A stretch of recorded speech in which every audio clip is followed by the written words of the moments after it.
વધીએ સામાન્ય રીતે ઉનાળામાં આગના કોલ વધતા હોય છે, પણ અમદાવાદમાં તો શિયાળાની સિઝનમાં જ આગના કોલ વધ્યા છે.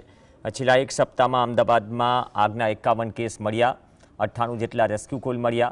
આમ દરરોજના આગના સરેરાશ 5 થી 7 કોલ મળે છે. શિયાળામાં આગના વધેલા કેસ પાછળ ચોક્કસ કારણ જાણવા મળ્યું નથી, પરંતુ સ્ટેટિક કરંટ એક કારણ હોઈ શકે. વર્ષ 2024-25માં ફાયર વિભાગને 2835 આગના કેસ તેમજ 3606 રેસ્ક્યુ ઓપરેશનનો કોલ મળ્યો. 2021થી આ દિન સુધી સાબરમતી નદીમાંથી 271 લોકોના જીવ પણ બચાવાયા. जब समर में कॉल ज़्यादा आते हैं, जब विंटर में तो विंटर में जो स्टैटिक चार्ज जनरेट होता है, तो एक रीज़न ये भी रहता है. साथ कॉल 98 नंबर्स अटेंड किए, 351 एम्बुलेंस के कॉल अटेंड किए और जो डेड बॉडी व्हीकल्स हैं वो उनकी कॉल जो हैं तकरीबन 500